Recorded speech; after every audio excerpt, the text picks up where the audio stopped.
It's not often you hear cops admit they screwed up. Well, it's happening after a 2-month Larry Barker investigation revealed a botched undercover sting that caught honest New Mexicans in the crosshairs.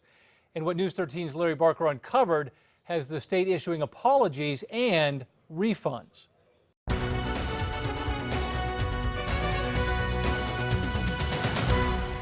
It shouldn't have happened that way. I'm surprised by it, actually, when it came up. Oh my gosh. It is unfortunate. You've never been cited before? Nope, but there's always a first time, I guess. Red River. Red River. To most folks, Red River is the name of a picturesque mountain town. But to some New Mexicans, mention the name Red River, and you'll likely get a bitter reaction.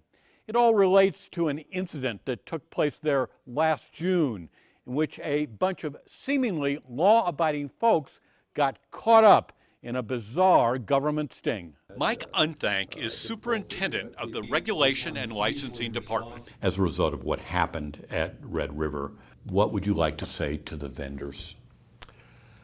Well, I would like to say we're really sorry that this particular situation turned out the way it did. It couldn't have happened at a more unlikely spot. Red River's annual Wine Festival. It's a community event that draws thousands of visitors each summer. Now, these folks are here to take in the mountain ambiance and to taste homegrown wines produced by local vineyards. But take a close look at this woman in the paisley top. As she makes the rounds of the wine festival going booth to booth, it's clear she's no tourist. She's on a mission, and it's not to sample fine New Mexico wine. You see, this gal is an 18-year-old operative working undercover for a Department of Public Safety sting. We have an undercover minor, accompanied of course by law enforcement, that attempts to get served. And if that minor is served, then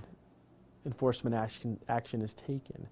Of course, the goal is to ensure that alcohol isn't served to minors. However, there was something unusual about this investigation. To understand what happened at Red River, you have to know how wine festivals are organized. Last year, New Mexico wines and craft beers were showcased at more than 24 community festivals, like the galas in Bernalillo and Santa Fe, and the Winter Brew at Santa Fe's Rail Yard. IDs are checked at the entrance to make sure that participants are 21. They are then issued a wristband signifying you are of legal age and can be served alcohol. Red River worked the same way. IDs were checked at the gate and legal participants were issued wristbands. However, when the 18-year-old undercover operative showed up at the gate, an ID checker gave her a wristband by mistake. So when she strolled from booth to booth, vendors thought she was 21 and served up sips of wine.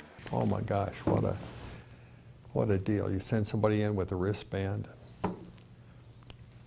Server looks at that wristband and says, well, they've been vetted. They're of age. I can see where that individual server would rely on that. 11 New Mexico wineries and a dozen men and women ended up on the wrong side of the law, including Dave Wickham. As the 78-year-old owner of the Tularosa Vineyards, Dave is the unlikeliest of outlaws. Have you ever been cited by alcohol and gaming for anything? No, never. You've been in the winery business for 25 years. Yeah, well, I'm working on 26. And Dave Wickham is in good company. Everybody gets citations. Right. Well, then again, you think, well, maybe there's safety in numbers that somebody will come to their senses about this. State regulators slapped each of the 11 Red River vendors with a $1,000 fine. The wineries were also ordered to suspend sales for a day. For the law enforcement agents hunting down alcohol outlaws that day, it was like shooting fish in a barrel. From a practical standpoint, were the vendors wrong in this case? I think they certainly relied upon the person at the front gate, and so we have an unfortunate situation of where a minor was actually served by a variety of different vendors. If you're required to check the ID of everybody who comes to your booth at a wine festival. Would you be able to do that? Some wine festivals, no, because it would just grind to a stop. You have 40 people waiting in a line. You have 4 lines coming up to your booth. That's a huge number of people. You could sure make a lot of people very angry. In your mind, had you done anything wrong, Dave? No, I've not done anything wrong.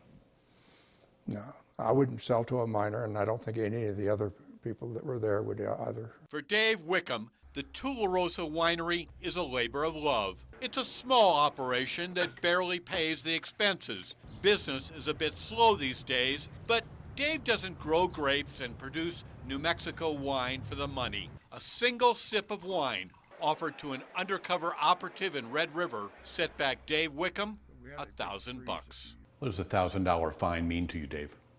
That's a lot of money.